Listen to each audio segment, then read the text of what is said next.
Eles já estiveram lá no topo, chegaram lá em cima, conquistaram praticamente tudo o que queriam. Foram referências, conquistaram muitas coisas. E hoje você vai conhecer a história de um dos mais importantes estúdios do Japão. As suas polêmicas até a sua queda. Hoje você vai conhecer a história da Gainax, o estúdio que deu vida a Evangelion e a outros grandes animes de renome, poucos conhecidos, mas que são extremamente importantes. Seguinte, gente, a gente vai contar a história da Gainax, mas não tem como desviar do Hideaki Anno, que é uma das pessoas peça-chave dessa história, e também do Shugo Sadomoto, que junto com outros profissionais são os dois mais importantes para a Evangelion. Então os dois estão encranhados na Gainax. E também não tem como não colocar o Estúdio Kara nesse aglomerado, porque tudo aconteceu por conta da Gainax. E para me acompanhar nessa história eu vou contar com a nossa narradora do canal, a Cláudia Akiko, que vai narrar alguns acontecimentos importantes e também vai ajustar a linha do tempo de uma conexão para outra. Basicamente, gente, existem 3 arcos da Gainax. O primeiro arco é no começo, como tudo começou e parte da sua trajetória. O segundo foi a ascensão ao sucesso e o terceiro e o fim, como ela está no dia de hoje, o que aconteceu com ela aos dias de hoje. Então vamos separar nesses 3 arcos para que a gente consiga entender melhor a Gainax, porque a história ela é muito grande. Fala galera, o Universo Evangelion está começando e no vídeo especial de hoje, a história da Gainax.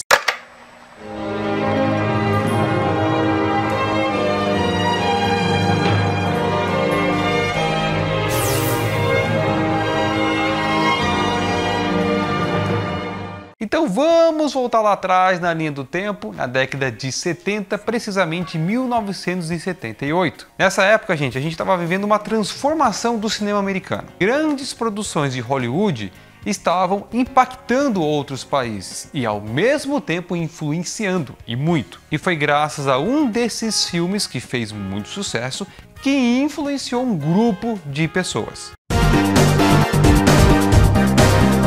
Essa galera tá então nada conhecidinha, uma entre elas era o próprio Hideaki Anno, eles estudavam juntos em uma universidade. E outros eram conhecidos próximos, mas gostavam de uma única coisa, que era ficção científica. E esse filme aqui mudou tudo. Influenciados pela ficção científica de Star Wars, entre outras obras já consolidadas, em 1981, a equipe se juntou na convenção Nihon SP, para a criação de uma curta-metragem chamado Daikon. Em anos seguintes, Daikon teve 4 curtas que se tornou uma marca registrada. Sim, gente, o Star Wars, que fez um arrastão de bilheteria, chegou a influenciar fortemente esse pessoal aí. Na verdade, o Star Wars ele foi apenas o empurrão que eles precisavam, porque eles já estavam consumindo outros produtos de ficção científica dos próprios japoneses. Nessa época, gente, a animação japonesa já era uma coisa evidente. Era só apenas pouquíssima questão de tempo para que a animação japonesa chegasse de vez na Europa. Seguinte, vamos abrir um parênteses aqui, certinho? Eu vou pronunciar diversas palavras em japonês. Eu tenho certeza que alguém do outro lado da tela aí vai coçar o ouvido e vai dizer nos comentários. E se você for uma dessas pessoas, já vou te adiantando que eu falo essas palavras há muitos anos. E não é agora que eu vou tentar mudar. E tem mais, mesmo que eu fale errado, você vai entender. Então, segura a onda, beleza? Então esse pessoal que adorava contar história, adorava uma boa ficção científica, era bem criativo, pensaram, então por que a gente não se ajunta? E cria uma história, uma curta-metragem, ou melhor, ganha vida com isso. E foi exatamente assim que Yasuhiro Takeda, Toshio Okada, Hideaki Anno, Hiroyuki Yamaga, Takami Okai e, por último e não menos importante, Yushiuki Sadomoto. Esses, galera, são os nomes do time original da Gainax. Só que eles não começaram já assim, eles começaram de uma outra forma. Eles precisavam criar alguma coisa que chamasse a atenção, e no Japão tem muito isso. Tanto para mangaka, para historiadores, pessoas que querem demonstrar a sua forma, a sua arte, para que alguém se interesse em comprar ou até mesmo apoiar. E esses eventos, gente, são muito importantes, porque eles ditam a regra do mercado, ao mesmo tempo que revela para o mundo novos grandes artistas. E são exatamente desses eventos que vocês viram nascer Dragon Ball, Naruto e uma porrada de anime que ganharam o mundo afora. E por que Daikon Filmes? Porque eles eram indies. Eles não eram grandes produtores, gente. Eles não eram grandes animadores, grandes diretores, até mesmo grandes desenhistas. Eles eram pessoas comuns como eu, você. Eles faziam tudo isso na casa e como dava. Mesmo assim, eles tinham um senso de organização e colocaram um nome fantasia da mesma forma, que é a Daikon Filmes. E como carro-chefe e ao mesmo tempo apresentar o trabalho deles para esse festival, eles criaram um curta-metragem que também batizaram de Daikon. Para vocês terem uma ideia, o primeiro curta-metragem levou quase um ano para ser feito. Eles trabalharam 8 meses a fio nesse curta-metragem, praticamente quase sem parar. Isso aconselhando os estudos da universidade e se reunindo para produzir esse curta. O sonho parecia ser muito maior do que eles mesmos imaginavam. Isso, galera, serve para a gente repensar um pouquinho na nossa vida.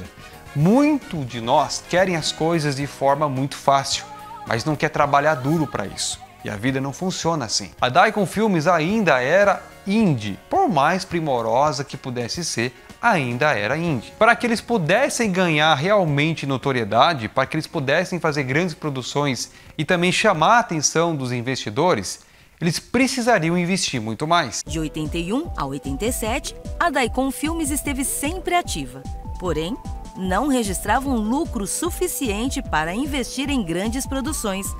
Mesmo assim, continuaram até a mudança de Daikon Filmes, que era independente, para a Gainax Studios. Agora, a missão era trabalhar em grandes projetos. O que rolou foi o seguinte, uma das pessoas envolvidas na Daikon Filmes tinha uma empresa em seu nome, ou seja, era a pessoa mais bem afortunada entre eles, que era a General Products. E era da General que vinham alguns financiamentos para fazer os curtas deles. Porém, não estava dando grana, não estava chamando a atenção de ninguém, não estava rolando. Então eles perceberam que eles sabiam criar história, sabiam desenhar, poderiam até mesmo começar a dirigir, eles não entendiam de negócios. Foi aí que entrou uma pessoa importante e peça-chave para início da Gainax. E essa pessoa se chama Takeshi Sawamura. Vocês vão ter que trabalhar mais duro, vão ter que investir muito mais e a gente precisa chamar grandes empresas para esse estúdio. Para essa mudança, precisavam colocar um nome diferente, ao mesmo tempo que fosse chamativo e fosse objetivo nas ideias deles. Daikon Filmes para Gainax, agora sendo um estúdio verdadeiramente profissional. Daqui para frente, como Gainax, o objetivo deles era bem claro, era chegar e competir mesmo no mercado. Trabalhar em grandes produções, chamar a atenção de acionistas, chamar a atenção das empresas que estavam ali querendo investir grana. Após tomarem uma série de decisões aonde definiria que Daikon Filmes então se tornaria Gainax, um estúdio profissional, a equipe então se organizou e foi procurar forma de como tornar o que eles queriam realidade. E gente, marque bem, porque nesse ponto, nesse momento, a Gainax, ela começa muito bem. Porque exatamente na década de 80 e no início de 90, a Gainax tem grandes participações e também muitas produções. Vai chegar até a ser estranho, porque vai dar um contraste. Um pouquinho mais pra frente, vocês vão ver que a situação não era tão boa quanto se imaginava. Mas o que importava mesmo era colocar o que eles tinham em mente para trabalhar. E nessa década, então, nasceu duas obras que, na minha humilde opinião, são praticamente obras-primas. E o primeiro delas foi o primeiro filme da Gainax, Wings of Honey Amis, eu espero que seja assim que se pronuncia. Esse filme, pessoal, teve as primeiras pinceladas da Gainax, porque foi a partir desse momento que a proposta da Gainax estava bem clara em relação aos outros tipos de anime e produções. Claramente, ela queria um público mais maduro para ser seu público-alvo. E Wings se encaixava perfeitamente nisso, porque era uma história densa. E cara, esse filme é simplesmente maravilhoso. Recomendadíssimo para todo amante de anime clássico que assista esse filme. Mesmo para a época, o filme é muito bom. E se você não for muito chato, vai ver que o filme envelheceu excelentemente. E por conta desse trabalho muito bem feito, chamou a atenção da Bandai, que podemos considerar que foi a primeira grande empresa das terceirizadas, sem a General, a investir pesado na Gainax. O relacionamento com a Bandai deu bom, porque daí veio Gunbuster, um OVA com 6 episódios simplesmente maravilhoso, que ganhou prêmios, foi aclamado e também colocou os nomes em evidência do Sadomoto e o Hideaki Ono, entre outros times também da Gainax que estavam envolvidos nesse projeto. E assim como o Wings, o Gunbuster envelheceu excelentemente bem. E nessa altura do campeonato, gente, a Gainax já tinha ganhado a fama de ser um estúdio para o público mais adulto, dos 16 anos para cima. Era uma forma de procurar ser diferente dos concorrentes. Acontece que Evangelion fez um sucesso muito maior do que esses. E esse sucesso acabou que blindando essas informações dessas duas obras do passado. Mas para quem é saudosista e gosta de uma boa história do passado, sabe muito bem que a Gainax trabalhou nessas obras no passado. E foi graças a ela que a Gainax escreveu muito bem o seu nome. No entanto, faltava um anime com vários episódios semanais para ter uma assinatura diferenciada da Gainax, não acha? Com esses saldos positivos, era uma questão de tempo para a Gainax então estar trabalhando em seu primeiro anime de relevância. E foi exatamente isso que aconteceu, e a gente prossegue então com o vídeo. Lançaram Daikon 2, Daikon 3 e até mesmo Daikon 4. Todos chamaram bem a atenção e eles realmente conseguiram chegar onde eles visavam no primeiro momento, que era chamar a atenção. Tá indo bem? Tá indo de boa? Não, não tá indo nada bem. Na verdade, eles começam a ter os seus primeiros problemas como estúdio profissional, que é a grana e também a forma como eles querem trabalhar para fazer a grana. Mesmo com as ideias em ordem, a Gainax tinha um problema difícil de resolver. Por serem novos no mercado, não tinham a mesma credibilidade que os concorrentes veteranos e, por conta disso, o patrocínio era algo necessário. E ao mesmo tempo se manter originais as suas formas de animações ficavam cada vez mais complicadas. O time da Gainax era muito pequeno em meio a tantos problemas, mas era muito a se perder com o fechamento do estúdio. Era um sonho que se encerraria ali mesmo. A Gainax então é um estúdio profissional. Eles têm que fazer o quê? Desenho. Mas eles gostam de criar desenho. E esse caminho se chama originalidade. Isso vai custar muito caro para eles no começo e durante alguns anos. Depois isso muda, vai chegar lá. E isso dá muito trabalho, porque eles não pegam um mangá, que já é um material 50% pronto, e transferem numa conversão para um anime. Tendo que trabalhar muito, o tempo não compensa e a grana não entra, aí você acaba tendo que apertar o cinto, velho. E para sustentar esse desejo de tornar a Gainax um grande estúdio, alguns tiveram até mesmo que abandonar a universidade, porque eles enxergavam na Gainax uma oportunidade única de criar aquilo que eles queriam tanto. E dessa forma, eles não teriam que se submeter a outros estúdios, tendo que aceitar o roteiro deles, a animação deles, a ideia deles, sendo que eles já tinham tudo isso em mente. Precisamente a Gainax foi fundada em 1981. Mas amargou muito prejuízo e muito trabalho e suor e sangue até 91. Até que então o Takami Okai, que era um dos membros iniciantes que fundaram a Gainax, teve uma ideia interessante. Acontece que o Takami, cara, ele era muito bom programador e ele gostava de jogos. E a Gainax, mesmo sendo um estúdio de animação, ela poderia produzir jogos. Olha, gente, pasmem. Tem estúdio de games que faz anime. A Square, por exemplo, é uma delas. E como naquela época o boom dos jogos voltou à ativa novamente, o Takami era muito bom e gostava disso, então ele pensou, vou produzir alguns jogos, vamos vender e vamos sustentar os custos que a Gainax está precisando. E foi dessa ideia então que nasceu o Princess Maker, com o objetivo de alimentar a Gainax, tentar manter ela de pé, ao mesmo tempo, ganhar uma grana em cima disso. E deu certo, o objetivo foi alcançado. E agora o próximo passo era chamar a atenção dos outros investidores. Vamos entrar no pior ano da Gainax. Sim, o seu primeiro grande trabalho notório é também o seu pior ano, porque vai se estender depois, vai ser um verdadeiro pesadelo. Então vamos para 1992, no seu grande primeiro anime para televisão, que é Nadia. E essa foi uma grande oportunidade para a Gainax demonstrar do que ela era capaz. Fazer uma animação do zero sem ter que fazer uma adaptação. E a proposta de Nadia já foi concebida muitos anos antes de 1992, quando ela ganhou vida. Madomoto já tinha todas as artes conceituais, a equipe da Gainax já estava preparada para Nadia muitos anos antes. E eles precisavam então de uma oportunidade e, claro, ver que aquilo dali tinha potencial. Então eles precisavam mostrar esse potencial para alguém que tivesse interesse em bancar. Isso aconteceu, mas tem um probleminha. Nadia era para acabar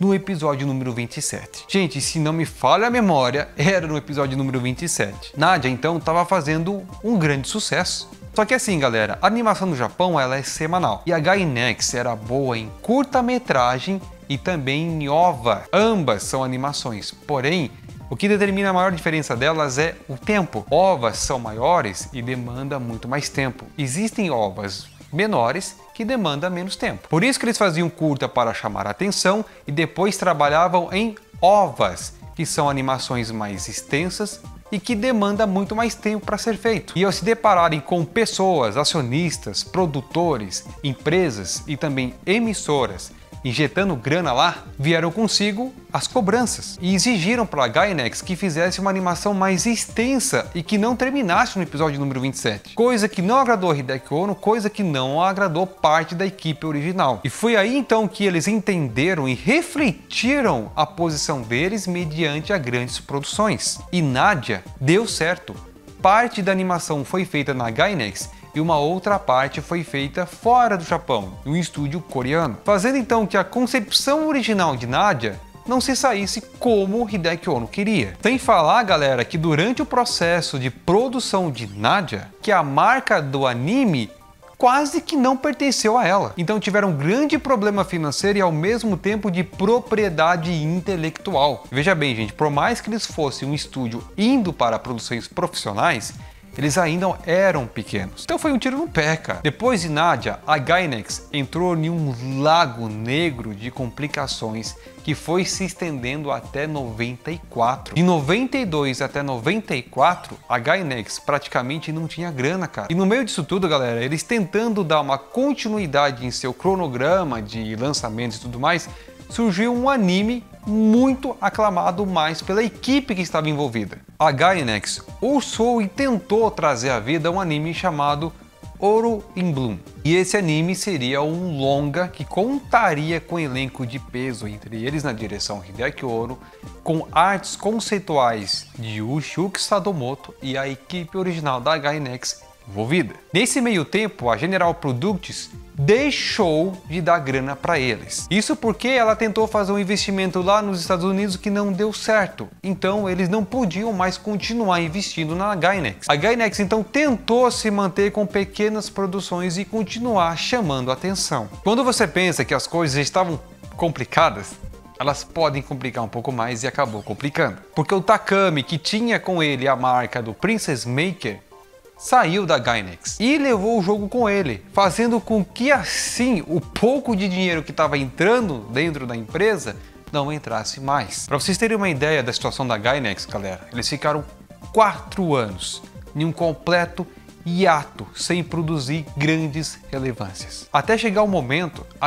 um ponto que tinha apenas 3 funcionários trabalhando no estúdio. Os poucos funcionários que foram saindo com o tempo trabalharam com salários reduzidíssimos. Quando tudo parecia acabado e aparentemente não tinha esperanças, surge então a King Records. E a King Records é extremamente importante para o que vai vir acontecer agora. Pois um dos funcionários da empresa era brother do Hideaki Anno. Esse cara era amigo do Hideaki Anno.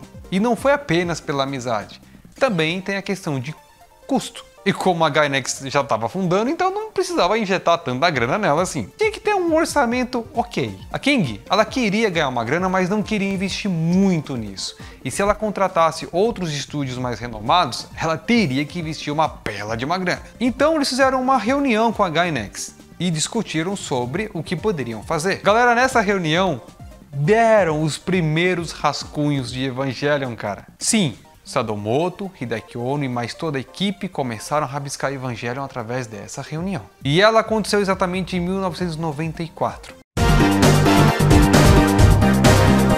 A King queria vender brinquedo e para isso ela queria criar uma coisa que fizesse sucesso, que desse audiência e dali vender brinquedo. E para isso acontecer, a King Records teria uma grande parceria com a TV Tóquio, uma das grandes e maiores emissoras da TV japonesa. Era a chance única que a Gainax tinha de levantar de novo. E nessa reunião extremamente importante, a Gainax deixou bem claro uma coisa para a King Records. Gente, seguinte, nós não tem condição de fazer isso daí não. Não, pelo menos até uma certa parte. Mas está ruim da perna. Então eles não tinham mão de obra o suficiente para tocar uma animação para frente. Essa animação seria para televisão, e ela seria semanal. E eles já vinham de um histórico péssimo com Nadia, lembra? Então, é mais uma vez aquilo acontecendo. Então eles fecharam um acordo que a princípio parecia ser interessante. A Gainax então bolaria esse anime, roteirizaria, teria um diretor e os nomes mais importantes envolvidos. Os esboços, os rascunhos, os storyboards sendo feitos na Gainax e uma parte sendo animada lá. E uma outra parte seria animada pelo estúdio Tatsunoko. Então o Evangelion não foi animado 100% na Gainax. Parecia ser interessante, mas deu problema nisso daí também. Isso porque a comunicação entre a Gainax e a Tatsunoko não eram das melhores. Por conta dos problemas da Gainax, ela demorava muito para entregar os storyboards para Tatsunoko. Sem falar que o Hideaki Anno, ele dirigia um episódio por vez. E por mais que isso fosse profissionalismo por parte dele, os caras zoavam muito ele, dizendo que ele era um diretor de mangá. E um outro problema que afetou também foi a grana curta. A King não investiu tanto dinheiro como falei pra vocês, então eles tinham que trabalhar dentro daquilo que eles tinham. Deu o troco do pão pros caras, os caras tinham que se virar. Vai, faz a massa e assa o pão e vende. E isso, galera, aconteceu. E em 1995 o Evangelion vê a luz do dia. Inicialmente Eva começou a ser exibido no horário comum, mais cedo e tal. E isso deu muita audiência. A TV Tóquio não estava nem um pouco satisfeita com isso. E a King, muito menos. Até que então eles inverteram os horários e passaram a exibir Evangelion no horário nobre. Sim, a um outro público em especial, um público mais adulto. O que aconteceu? Evangelion foi uma explosão de sucesso. Mesmo com todos os problemas e nadando contra a maré e ainda por cima trabalhando com pouco orçamento, Evangelion foi um completo, enorme e grande sucesso. Maior sucesso do que qualquer outra coisa antes que a Gainax tinha produzido. Evangelion deu certo e logo se tornou muito lucrativo. Brinquedos, jogos, participações temáticas, lojas exclusivas, um verdadeiro império comercial financeiro. Esse feito salvou a Gainax e a colocou em evidência. E mesmo a animação do Evangelion sendo feito em 2 estúdios, o nome da Gainax foi levado para as alturas. E pouca gente sabe que a Tatsunoko estava envolvida nisso. De 96 a 97, Evangelion foi um sucesso absoluto. Tudo de Eva vendia, tudo. E todas as pessoas envolvidas no Evangelion ganharam seu nome no Hall da Fama, quase que instantaneamente. Hideaki Anno passou de um diretor desconhecido para um grande visionário. Sadomoto, que estava em ascensão, explodiu. A Gainax, que era um estúdio indo para falência, nem parecia que passou por tudo aquilo, pois ela tinha chegado finalmente aonde ela queria, no topo. E isso, gente, com um único anime. Todo aquele trabalho, as pessoas envolvidas, a falta de grana e pessoas que foram deixando o estúdio aos poucos, culminou nisso, um grande e verdadeiro sucesso. Matematicamente, de 96 a 2000, a Gainax era evidência total. Ela conseguiu uma notoriedade tão grande com Evangelion que ela já estava junto no patamar com outros estúdios, Toei, Ghibli e é pra frente. Isso porque tudo que era feito de Evangelion dava muita grana para Gainax e ela tinha dinheiro para produzir o que ela quisesse. E em 2000 a Gainax traz à vida um anime diferente e ao mesmo tempo incrível, chamado de FLCL.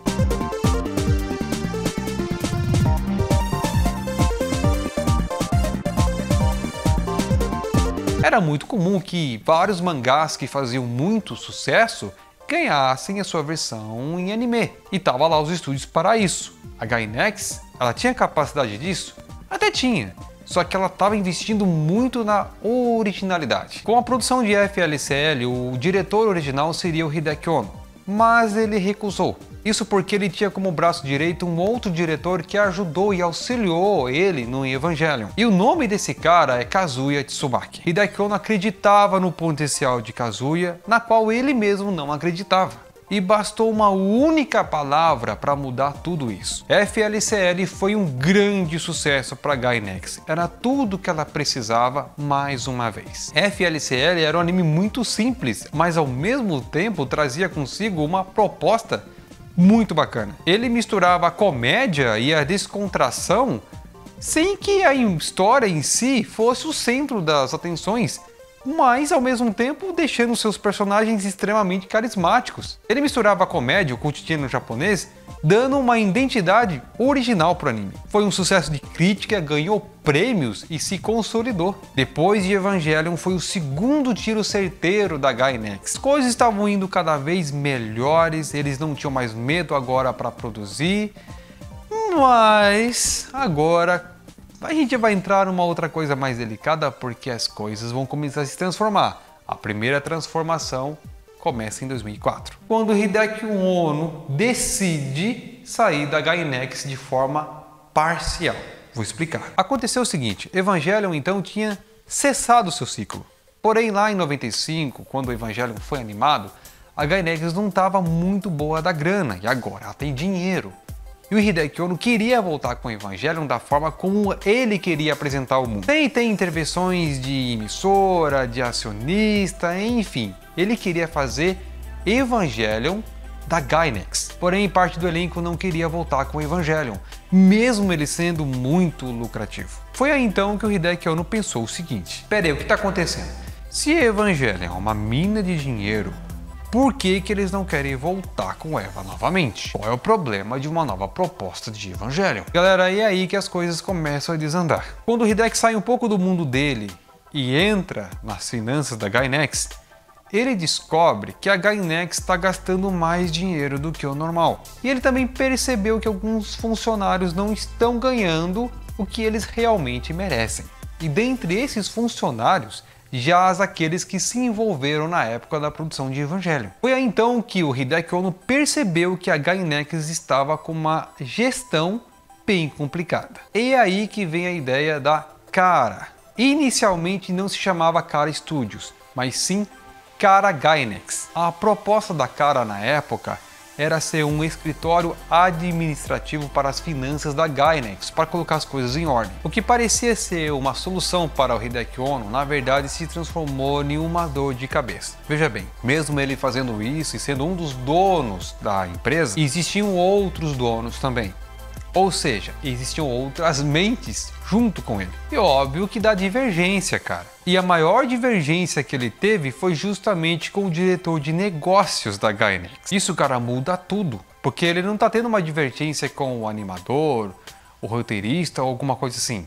Ele tá tendo complicações com o cara que vê a finança da empresa. E foi então que o Hideaki ele sentiu que o seu ciclo na Gainax ele tinha terminado. Não haveria mais por que ele continuar junto com eles. Vendo que as ideias não batiam mais e que projetos no futuro não iriam vingar, então ele decide sair da Gainax e transformar a Kara Gainax no seu Estúdio Kara. E gente, pasmem, o Estúdio Kara tinha 2 funcionários apenas. 2. Ele e mais um funcionário. Já era uma realidade. Hideaki Anno e Gainax já não faziam mais parte do mesmo time. Agora, Hideaki Anno estava com o Estúdio Kara, sendo totalmente proprietário, e a Gainax estava com seu time original. E durante o processo que o Hideaki Anno está levantando o seu estúdio, ele passa a receber royalties de vendas do Evangelion. Lembra? Evangelion é uma mina de ouro.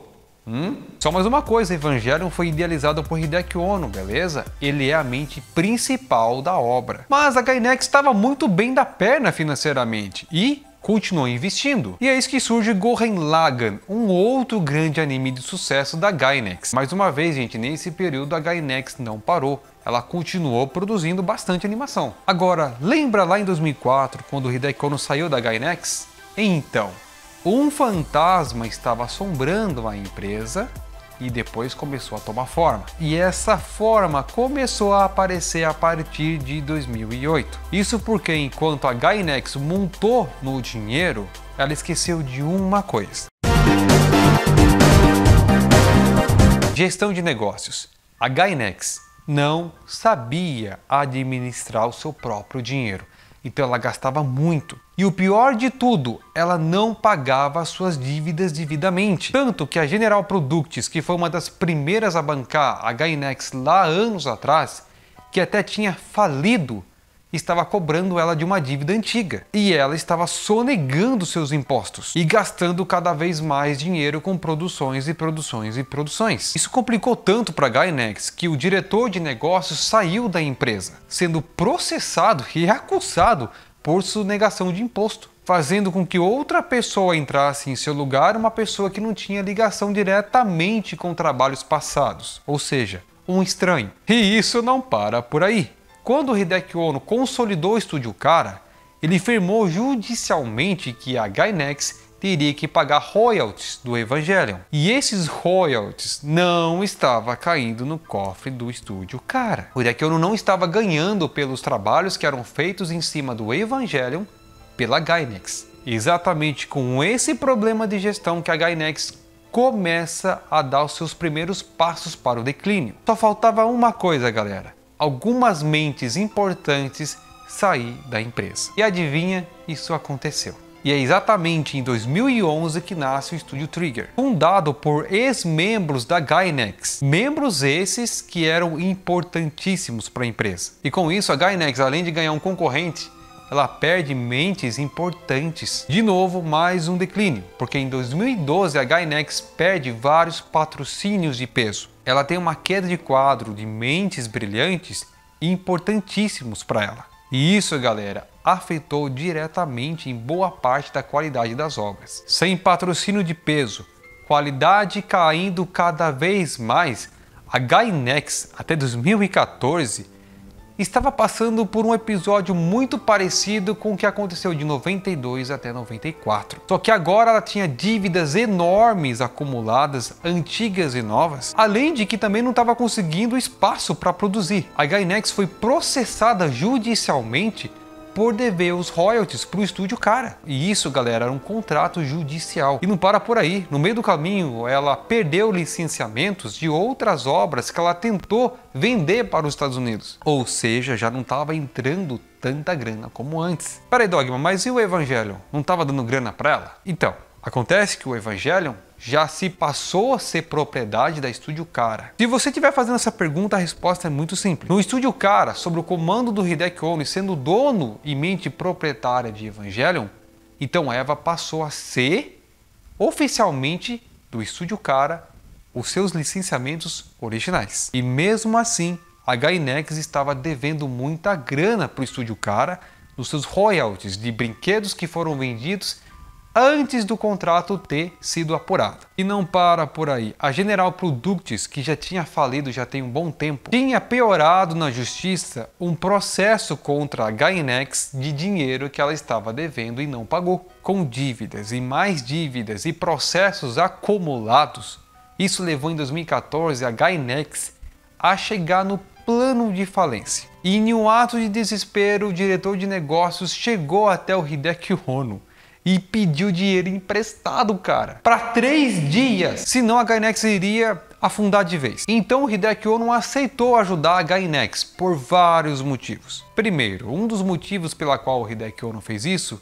foi por gratidão ao seu antigo estúdio que deu a oportunidade para ele trabalhar e desenvolver a sua carreira. Então tinha o valor sentimental no meio. E segundo, que o Hideaki Anno viu uma grande oportunidade que com esse empréstimo ele também obtivesse os direitos autorais de outros animes que estavam em posse da Gainax para ele. O acordo consistia em que ele emprestasse, não cobraria juros, mas em contrapartida, os animes na qual ele tinha interesse em obter direitos autorais seria passado diretamente para o Estúdio Kara. Esse foi o acordo, esse foi o contrato e foi batido judicialmente. O tempo foi passando e o Hideaki Anno foi percebendo que a Gainax não estava cumprindo com o acordo, nem passando para ele os animes que ele queria e nem entregando o dinheiro de volta. Fazendo isso, então, ele foi investigar para ver o que estava acontecendo. E mais uma vez a gente entra em uma grande problemática da Gainax. Aconteceu o seguinte, ele descobriu que a Gainax, ela fundou diversas Gainax por várias cidades do Japão. Outras Gainax, filiais daquela principal. E todas elas tinham o nome de Gainax. Só que era Gainax e o nome da cidade. E isso aconteceu sem que ele soubesse de nada. E foi exatamente o que aconteceu. A Gainax não cumpriu com os acordos findados com o estúdio Kara e Hideaki Anno. Cara, e com isso ele descobriu que a Gainax estava mais no fundo do poço do que ele imaginava. Não havendo mais segurança na gestão da Gainax e nem para o que viria mais para o futuro. O Hideaki Anno então aciona a associação ATAC, que é uma companhia de seguradora de direitos autorais, na qual tira os direitos autorais da Gainax e deixa esses direitos reservados ao dono original do contrato, nesse caso, o estúdio Kara. Galera, eu nem preciso dizer para vocês que a Gainax, como ela foi construída e concebida, nessa altura do campeonato já não existia mais. Então, o objetivo, o conceito e até mesmo o bom senso que existia dentro da Gainax anos atrás, na altura do campeonato, já não existia mais. E foi então que em meados de 2017 e 2018 abriu uma grande polêmica. Essa polêmica que no caso foi para a grande mídia.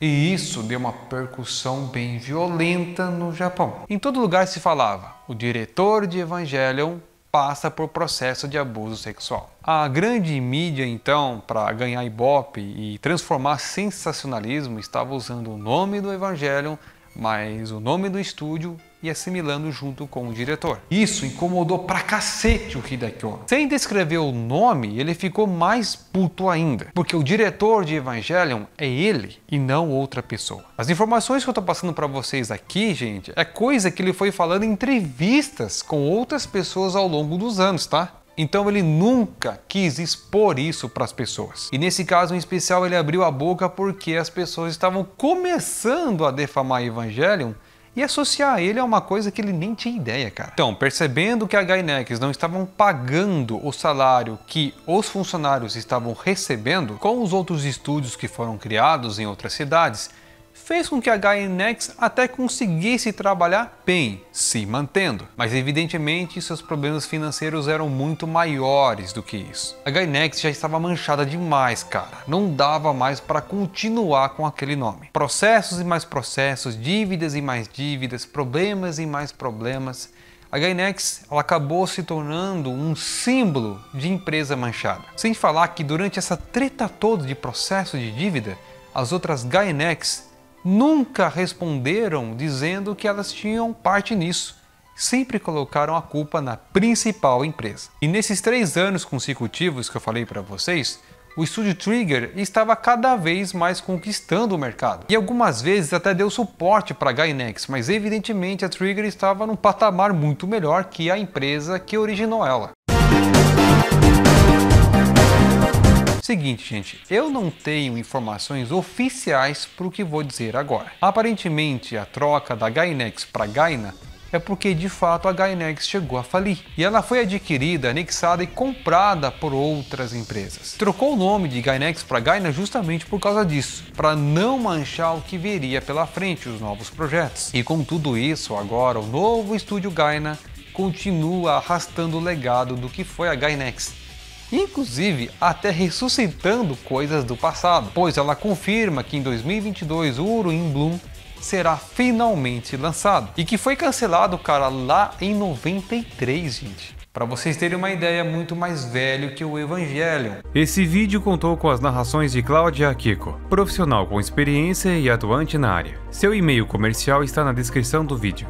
Galera, a história da Gainax é muito conturbada e com certeza é uma história que a gente pode aprender muito com seus integrantes. E sinceramente falando, é uma história que pode acontecer com qualquer tipo de empresa, sendo estúdio de animação ou não. Talvez o maior grande problema da Gainax foi justamente o dinheiro. O dinheiro que no começo era uma grande necessidade para que ela pudesse ganhar o mundo, depois virou uma grande maldição. Então não importa quanto dinheiro você tenha, se você não souber administrar, um dia ele vai embora das suas mãos, porque dinheiro ele nunca leva desaforo para casa. Foi exatamente o que aconteceu com a Gainax, simplesmente assim. Mas a raiz do problema da Gainax sempre foi a gestão da empresa. Então a Gainax não faliu por falta de dinheiro, mas simplesmente faliu por falta de administração. O que fica para nós é um legado de altos e baixos e da concepção de um dos melhores animes já criados, que é Neon Genesis Evangelion, em um tempo extremamente difícil para a empresa e alavancou a carreira de outros membros envolvidos, os originais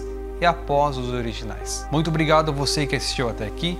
Feliz Natal para você. Curta bem, descansa, cara. Pega o feriado prolongado e curta a vida. Seja feliz. É o melhor que eu desejo para você.